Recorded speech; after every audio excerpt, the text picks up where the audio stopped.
Hello everyone and welcome back to another Jurassic World Evolution 3 video where we're going to be discussing some of the roster speculation that's been going on. As well, you probably all know by now that there are 82 species that have been said to show up in the game. Now, 82 may not be the actual number because as you saw with Jurassic World Evolution 2, they said about over 70 species, and it ended up being fairly close to 80, I'm pretty sure it was, if not a little bit over. So 82 may not be a fixed value, as of course they could always work on some of the other dinosaurs and other species during the time between now and the release of the game. But if we're working with 82 as a number, we would theoretically be cutting 40 animals from the roster. Now, this base roster does not include Concavenator, Thanatos Dracon, Guanlong, and Protoceratops, as those are deluxe edition animals and so are separate from the base roster. So we've got 82 animals in the base roster, and yeah, we're going to go through a few of them and see which animals are staying and which are going back extinct. So let's get into it. So first of all, let's look at the canonical species. So Frontier has said that the roster is going to be made up of canonical species, as well as community favourites and new species. So let's look at the canonical species, of which have already been confirmed. We have Tyrannosaurus Rex, Brachiosaurus, Parasaurolophus, Gallimimus, and so on through to Geosternbergia, which, even though was not seen on screen, was a cut species from the Lost World. Then we have species that we have got sort of soft confirmation for, except for one which we have actually seen footage. I just didn't include it in the last video I just released. Indominus Rex and Dilophosaurus. So Dilophosaurus was shown in a BBC clip of all things, and Indominus Rex is mentioned on the website in a paragraph talking about the roster. And then we have the other canonical species. So Stegosaurus, which was in the Park Manager's Collection Pack, would probably be making a return. Also, I've got Quetzalcoatlus there. I forgot to move it, as we have also just seen that in the gameplay footage. But we've got several species, including 3 hybrids: Scorpius Rex, Indoraptor, and Spinoceratops. All 3 of which are canon species and are so also very likely to make their return. We also have the Dominion lineup, Fallen Kingdom, Camp Cretaceous, and Chaos Theory species, Majungasaurus, Suchomimus, and Pachyrhinosaurus, which may have their canonical variants in the game already, but they could also be saved for a Chaos Theory dinosaur pack.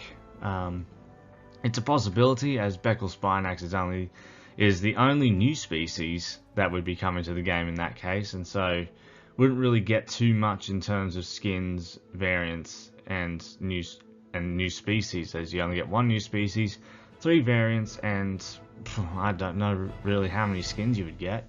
Chaos Theory used a lot of dinosaurs that were also in Camp Cretaceous, and skins of dinosaurs that we already have in the game. But this total brings us to 55.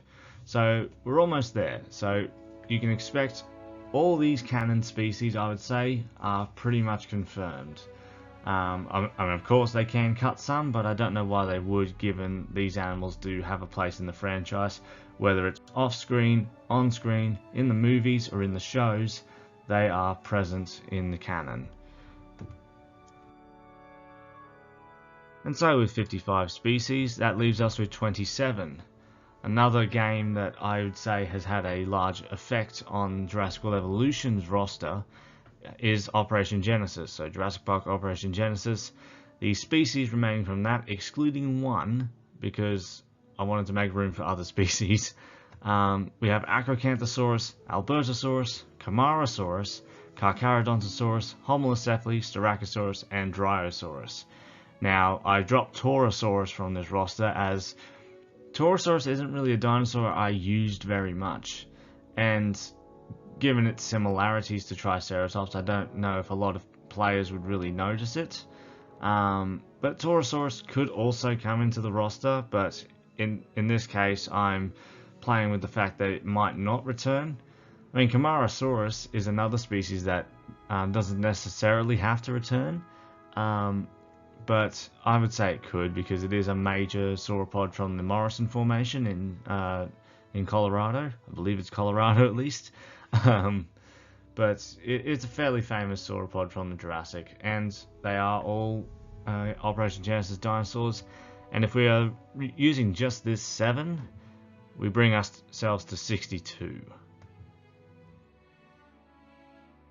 So that's canon species and the remaining Operation Genesis species. But now let's get into possible fan favorites.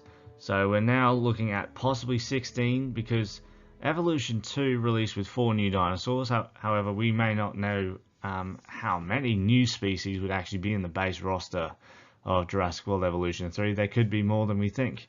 But I'm under the assumption it could be 4 new species, at least. But if we want to bring in as many community favorites as possible, I'm playing it safe and sticking with 16. Now, not all of these are widespread community favorites, so obviously the number could be cut down there, but I'm also adding in species that we know are in the game and species that I know should definitely return.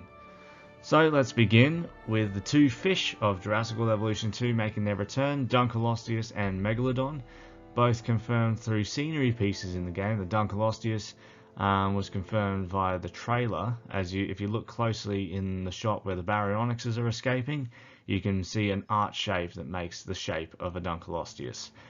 And with the pre-order, the deluxe edition, I should say, part of that Nevada architecture, but those scenery pieces, I can't remember. I think it's Clark County, is it?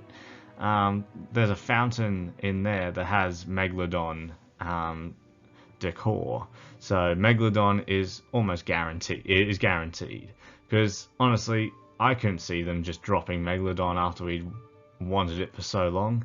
Just wouldn't happen. Now on to our next species, Eutyrannus, a very popular carnivore from the feathered species pack, and certainly one that I would like to see return, as well as Utahraptor, another dinosaur that we asked for a long time and finally got in the Cretaceous Predator pack. Would certainly love to see this animal return. You also have Dinochirus, a very popular animal in the paleontology community, given its weirdness and its size. It is a very large ornithomimosaur and is quite a thematic species, that's somewhat synonymous with the wetland biome. And so if you're with deep water and the wetlands getting all this foliage, Dinochirus enclosures could look really nice. And honestly, Dinochirus could be one that enters the water to swim to look for food. I'd really like to see that. Then we have Archelon, another one of the most popular species from the prehistoric marine species pack, and easily the most unique, as it is a sea turtle, and so has a complete unique rig. And I would really like to see Archelon return, and I think it is a surefire addition in Jurassic World Evolution 3, as it was certainly an animal I used a fair bit in my own builds, and given we have all these new terrain tools and breeding, Archelon would be a really cool animal to see, like, haul itself out of the lagoon onto dry land to breed. So that would be really, really cool. Then we have Chronosaurus. Of the 2 ichthyosaurs we have in Jurassic World Evolution 2, it is my favorite. I think it's just much more colourful, it's bigger, and just a much nicer model in general than the Ichthyosaurus. And also, we were pleading for a giant ichthyosaur for so long, and Chronosaurus is certainly one of the most popular. And yeah, if there are new lagoon feeders, I think Chronosaurus could take advantage of a few of those. But yeah, Chronosaurus is just one of my favourite lagoon species, so I would not cut it for the world. We also have Chronosaurus. It's easily probably my favourite lagoon species. One, it's Australian, as I am as well, but it's also sort of the better Lipleurodon. It doesn't have all the crocodilian aspects added onto it, no scutes, osteoderms, or very wicked teeth. It is instead a more accurate rendition of the animal, with an accurate skull, powerful foreflippers, and you can also pretty much make the walking with dinosaurs like Pleurodon, which has been a fan favourite in the dinosaur community for so long. Or paleontology community, I should say. And it also uses the shark feeder, so not a lot of animals can do it. Really, the only 3 outside of Mosasaurus are sitting here on the screen. So yeah, Chronosaurus is easily making it back in. Then we have Stixasaurus. Now this one was a bit of an odd one for me, as I didn't necessarily use it, but I can see why a lot of other people did, as it is probably the most versatile of the plesiosaurs, and probably the most imaginative, as Stixasaurus also has bioluminescent skins, so it's able to glow in the dark, and who knows how many Lux skins are going to be part of Jurassic World Evolution 3 for both dinosaurs and marine reptiles. Well, marine animals, I should say. And it was probably the most creative design of the marine reptiles, given its extra skin that forms these sort of, I want to say fins, but they're not really fins, along its neck and along its back as well. But yeah, it's certainly an animal that could look really interesting with the sexual dimorphism. Males could have much more pronounced skin flaps, I'll call them, on the neck and back, so could look really cool and very colourful as well. Basically, compared to the other plesiosaurs that we have, Elasmosaurus, Plesiosaurus and Attenborosaurus, this one stood out a bit more. Plesiosaurus is iconic and is a very well-known animal, but it just really isn't that exciting in terms of being a species in general, but it could also make a return. It is possible. Elasmosaurus just really didn't do it for me in terms of its design. It kind of reminded me of King Ghidorah from the Godzilla franchise, and didn't really remind me of an Elasmosaurus, but more sort of this monstrous design. And Attenborosaurus, granted, it is probably the most accurate plesiosaur we have in the game, but there are a bunch of actually, you know what, I'd probably put Attenborosaurus over Stixasaurus, but in the wider community I feel like more people would go for Stixo, as Attenborosaurus, despite having a brilliant design, didn't really have the best skins. Of course that can change in a sequel, but we'll have to see if it actually sticks around. I would prefer Attenborosaurus over Stixasaurus, but I think Stixosaurus is staying.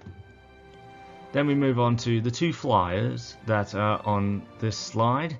Sungaripterus, not my first choice, but I think its skull was on that little error screen that flashed in the gameplay trailer from like that the opposing company to DIN, or Dinosaur Integration Network. So if its skull's there, then I have a feeling Sungaripterus will be making a return. But even though it's not my first choice, it is probably one of the better pterosaurs in terms of its patterning, as it came in a whole range of colours, and the patterns that you could put on the crest, though not reflected in this picture here, were pretty good. And I think the sexual dimorphism between the males and the females could be pretty substantial. So it certainly offers potential as a pterosaur, but it wasn't my first choice, but given it's pretty much confirmed, I would say it's here. Next is Jailopterus, the smallest pterosaur we have in Jurassic World Evolution 2, and certainly one that I would like to see in Jurassic World Evolution 3, as it was an unexpected addition, to say the least, in the Feathered Species pack, but certainly a welcome one, as Anuregnathids are somewhat an underdog in the pterosaur lineup, as they're not often thought of as, well, pterosaurs by a lot of people, because they'll see them and think it's like a reptilian bat. But there is also a rumour that Anuregnathids might be in Jurassic World Rebirth. If that is the case, then potentially Jailopterus can be dropped from the roster and replaced by the Anuregnathids, but I'm not going to drop it because, of course, the Anuregnathids is a rumour, and we won't know for sure until Rebirth comes out. But, so, Jailopterus is staying here. Now, I don't have any other pterosaurs on this slide, and it's mainly because many of the pterosaurs just aren't that interesting, if I can say that. Like, many of them are famous species. Sciarodactylus was in the Jurassic Park novel. Tropiognathus is basically the Walking with Dinosaurs Ornithochirus, or what the Ornithochirus technically was. And Tapijara is a very famous one as well, but I feel like each one of those species can be replaced by a much more interesting species with interesting colours, pycnofibers, basically a more accurate rendition of a pterosaur. So Tropiognathus, for example, could be replaced by Ornithochirus itself, or Anhanguera, Colborhynchus, any kind of ornithochirid pterosaur. Tapijara could be replaced by Tupandactylus, which I think is technically what the Tapijara was based on for Evolution 2, but if they wanted to go for a fully fledged Tupandactylus, get the big head crest with the bright colours and all that sort of stuff, the pycnofibers and everything, make that the Tapijara equivalent. Now, Sciarodactylus is an interesting one, as it is a novel species, and I feel like should definitely return, but I'm also not 100% sure it will. But then again, if the roster is a bit more flexible than just a set 82, it stands a chance. But if I were to replace it, I would say something like Pterodostro, or the toothbrush face pterosaur. It's fairly small and could potentially be made a similar size to Sciarodactylus, but it has a very unique diet as it feeds on crustaceans, shellfish, that sort of thing, sieving them out with its beak and the bristles along it. It would be an interesting species to see, and basically I think what we need is more colourful and more diverse pterosaurs. As getting the most famous is all well and good, but they can also not necessarily be the best choice. But that's just my opinion. Now let's go on to the next one, which is Kryophosaurus. Now, Kryophosaurus is a dinosaur that has been on my wish list for a very long time, and I was very happy to see it in Jurassic World Evolution 2. And I'm certainly not letting it go now, because of a few reasons, as Kryophosaurus is one of the more colourful of the small carnivores. Not this picture, but it has a colourful head crest and can have some fairly bright skins. I think there is actually a bright blue one, actually. And it's also the only dinosaur from Antarctica that we would have in the game. And Antarctica is a barren continent, not just in terms of its climate, but also the number of dinosaurs that you can really choose. As I think one of the only other ones is Antarctopelta and Glacialosaurus, both of which are not the most exciting species, but would be cool nonetheless. But Kryophosaurus is certainly a fan favourite, and I think it's worth keeping, as it was probably one of the more exciting new carnivores we got in Jurassic World Evolution 2. Next is Gigantoraptor. Basically, the species from the last couple of DLCs from Evolution 2 should all return because they were so high quality.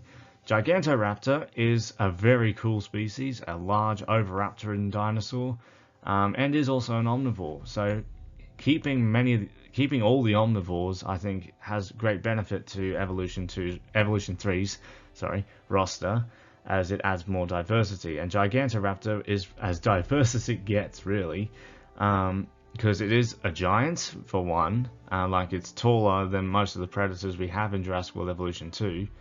It is an omnivore, runs fast, but also has very colourful feathering, and so can be a real standout animal, and has some fairly unique animations that would just be buffered by the new animations that are probably going to be in Jurassic World Evolution 3, as well as nesting, as seeing a giant oviraptor look after its eggs would be pretty cool to watch, and could make an excuse for some very cute little chicks. So who knows? Next are probably the three species that are somewhat interchangeable, but personally for me, I think we should keep most of the Australian dinosaurs that we have, of which we only have 3 Australian dinosaurs plus a marine reptile. Minmi is one of the most famous. It's not necessarily an ankylosaur, although it kind of looks like one, but it's sort of debated in which group it actually sits in. But when it was added in the early Cretaceous pack, it was certainly a standout, as not only was it tiny, cute, but it was also very colourful, so you have a lot of patterns that you can make with Minmi. And it also had a unique fighting animation where it bit its opponents. But yeah, it's a nice small species and is another excuse to have a fairly diverse Thyreophauran alongside stuff like Kentrosaurus, Ankyosaurs, and Stegosaurus, all of which are canon species, but having another armoured dinosaur in the game doesn't hurt. Next is the only ornithopod here, the Muttaburrasaurus, easily Australia's most famous dinosaur, and I believe it's the state of Queensland's national fossil. And even though in Evolution 1 it wasn't necessarily a standout, I feel like it got a big lift up in terms of quality in Jurassic World Evolution 2 with the patterns, as it became easily one of the most colourful dinosaurs we had in the game. And it can be fairly versatile, like it no longer walks on all fours, instead walking on two legs. So not a lot of other Hydrosaurs will necessarily do that, certainly next to most of the roster. As you would see, actually no, although it's not a Hydrosaur, it is an iguanodontid. So that carries some merit. It's not a Hydrosaur. But I think just because of its iconography being one of Australia's most famous dinosaurs and being here since the first game, and it's fairly well used, like I use it quite often, it could still make it. But I'm not holding my hopes. I'm not holding my hopes up. But last but not least is Struthium. Now, it may not be the most exciting dinosaur at first, but it is the first dinosaur you ever create in Jurassic World Evolution. It's the first dinosaur we all ever created in this whole series of games. And I feel like to just ditch it is sort of like, you can't really just do that because it is the first dinosaur you create. And I feel like it can remain that for all three games, because it is one of the first ones you would create in challenge mode in Jurassic World Evolution 2, and will probably be the first one you create either in the campaign or in challenge mode again. Like, it's just that perfect starter dinosaur. Not too expensive, not too picky. It's just a very good animal. I would say if they could add feathers to it, that would be really cool if they did. Because given they have feathers on another ornithomimosaur in Dinochirus, adding it to an actual ornithomimid like Struthium would probably skyrocket its popularity. But yeah, given it's one of your first dinosaurs, you should definitely keep it. And now we come to 78. So 78, only 4 slots remain, and I would save those for new species. What those new species are, no idea. Like, they could be anything. I would like to hedge my bets on something like Argentinosaurus, Shantungosaurus, Ostroraptor or Irritator, and maybe a new Terasaur or a new marine reptile. Throw this out there. Hatzegopteryx, although, yeah, I would take Hatzegopteryx, definitely, at this point. Or Pterodostro or Rhamphorhynchus. Anyone could do. But I know I had Struthium, Muttaburrasaurus, and Minmi there, but given that there are 7 animals in the game that might not be able to breed, I can only assume that would be referring to only hybrids, because hybrids in reality don't breed well. There are all hybrids successfully breeding after being the offspring of interbreeding anyway generally don't happen. I mean, I think it can happen with Growler bears, but I'm not sure. Or Pizzly bears, or whatever they're called. So I kind of think the hybrids from the Secret to Dr. Wu, or the Secret Species Pack in this case, could all return. Spinoraptor, Stegosaurus, and Ankylodocus. But I don't really see these as community favourites, as I felt like they caused quite a stir when they were resold in the Secret Species Pack. And Stegosaurus doesn't exactly have the greatest design in the world, and I think is the most unpopular of these 3, especially since Ankylodocus got its glow up. I mean, Spinoraptor, out of all of them, I feel like Spinoraptor stands the best chance at returning, just because it is the most popular of the 3. But Ankylodocus, given its new design, I feel like it stands a good chance as well. But yeah, if they did return, not a bad thing. At least they can't be resold to us. But I feel like it would take away from getting some of the actual dinosaurs that we loved from Evolution 1 returning as well. And we of course don't know how many new species we'll actually get. So the 16 I've isolated of community favourites, plus a couple of others, might not necessarily be what the roster is. It could be 10. Like 10 community favourites and 10 new species. Like to replace some old community favourites with probably better species or something like that. There are variables everywhere. But if these 3 hybrids do return, it's not all bad. I would just prefer actual real dinosaurs returning instead of these 3 hybrids.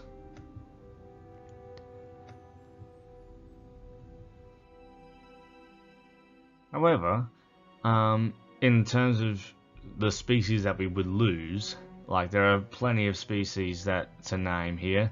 Chunkingosaurus is not the most popular dinosaur, and I think it is probably going to be cut. Pentaceratops, Nodosaurus and Polacanthus, Centausaurus, Myosaura. Even though Myosaura is in the novel, it's not everyone's favorite necessarily. And possibly Lipleurodon. Even though it's an iconic name, the design really didn't sit well with a lot of people. And Marodactylus, like I barely touched Marodactylus in the game, which is no hard feelings towards the species itself. It just really wasn't as usable as all the others. Like it wasn't a species just like, oh, I need to have that in my park. Like it just wasn't. Now Sinosauropteryx, I don't know whether it should be cut or not. It was a very cute little dinosaur, but it didn't necessarily do too much other than a few cute little animations. But of course Sinosauropteryx could stay in, as it I think was one of the more popular small dinosaurs. But we'll just have to wait and see what actually returns. And of course many species could potentially return, but in new forms. So Deinonychus, for example, looks like a basilisk lizard right now, but theoretically if you remove it now and resell it later, but with a completely new design, feathers, everything like that, new animations, it's technically a new dinosaur just with the same name as an old dinosaur. And there are species that are possibly more popular than ones that we've had before that could replace old ones. In terms of the Ankylosauridae, species like Edmontonia and Tarkia, I think would be really good replacements for most of for all the Nodosaurs that would be removed, and Euoplocephalus. Like Euoplocephalus is a very famous dinosaur, but I think the opportunity to make a more accurate Ankylosaur is there, and Tarkia, given its recent popularity thanks to Prehistoric Planet, I think could stand a good chance. And also LA Studios made a fairly good mod. Like it was beautiful. Stegosaurs, replacing Gigantspinosaurus, Huayangosaurus and Chunkingosaurus. I would go for species like Dacentrurus, which is basically the adult Miragai, because Miragai is considered a junior synonym of Dacentrurus, and it's a fairly large stegosaur. Doesn't have shoulder spikes, but does have a very long line of plates that eventually turn into spines as you go down the tail. It also has a fairly long neck, so you could potentially create some fairly unique animations with that. You also have Chuojiangosaurus, which is actually from the same formation as the aforementioned stegosaurs, so the Ziliujing formation. I think it was, I can't remember, but it's basically the same formation that you were able to find Mamenchisaurus at. So Chuojiangosaurus was the largest of the stegosaurs in that formation, and it's sometimes depicted with the shoulder spike, so potentially you could get it in here.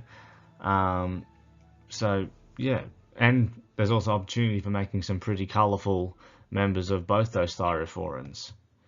Then you also have ceratopsians, so say if you dropped Torosaurus, Chasmosaurus and Pentaceratops, you could potentially replace them with some more diverse picks, like Ankyosaurus with its distinctive hook horn, Diabloceratops, easily one of the most popular ceratopsians in modern times, and Stegosaurus, which has been a popular dinosaur for a very long time, and is one of the few dinosaurs that we have a pretty good idea of what it looks like. When it comes to marine reptiles, it's not easy to replace some some household names like Tylosaurus, Liopleurodon, Elasmosaurus, but I feel like, and Ichthyosaurus as well. But I feel like there are some pretty close contenders. Hydrosaurus is the Elasmosaur, could get some really cool patterns and be made one of the most accurate plesiosaurs we would ever see. We've also got Ophthalmosaurus, which for fans of walking dinosaurs, is the same species as the one in Cruel Sea, and would be a really cool species and to potentially add some really nice patterns onto. And one of the largest mosasaurs known, Prognathodon, doesn't have the same shape as Mosasaurus or Tylosaurus, so it's sort of an in-between, like it's streamlined but also bulky. So it would be a really good opportunity to get an accurate mosasaur, like a very accurate mosasaur in the game, like with lips, a forked tongue and everything. And then you come to Hydrosaurs and other ornithopods, you have some pretty good contenders. Lambeosaurus, as it is one of the most famous dinosaurs in all of North America. Hydrosaurus, another novel species from the Jurassic Park novel, I'm pretty sure. And the legend that is Shantungosaurus, one of the largest land animals of the late Cretaceous. It was the only hadrosaur to get close to sauropods in size. So it would be a really cool one, especially if we got combat between like hadrosaurs and predators, and even in between themselves. Shantungosaurus is probably the first species I think of when looking at that reality. But let me know what you think on some of those species, and yeah, what species you would prefer to replace them. I've realized I've talked very much longer in these Jurassic World Evolution 3 videos than I have in most of my Planet Zoo videos, but there is a lot to talk about. New game, new possibilities, certainly a lot to talk about, and the potential of losing so many species we've known for several years at this point, like Jurassic World Evolution, the first one, is going on 7 years. Like I think it did have its 7 year... It's almost had its 7-year anniversary, I would say, because I can't quite remember when it released. I think it was June 12th, I want to say, somewhere around there. So it's almost 7 years old, and we're getting a new game in that after that anniversary. But we got the announcement during it. Anyway, instead of me rambling on, let me know what you think on some of the roster exclusions. What species would you keep if you had a limited number? So we have 82 species to work with currently. That number could rise with time, so we don't know for sure. But with a working number of 82 species, what species would you cut? Like, we can't really cut the canon species because, well, they are of course canon. But what would be your community favorites? Like, what are your favorite dinosaurs that you really want to see return, and a minimal number of new species that you would like to see return, or like be added in, I should say. Like, which of Evolution 2's roster do you want to see come back, and which are you happy to leave in the past? But yeah, let me know in the comments down below, and I'll see you all in the next one. Bye bye.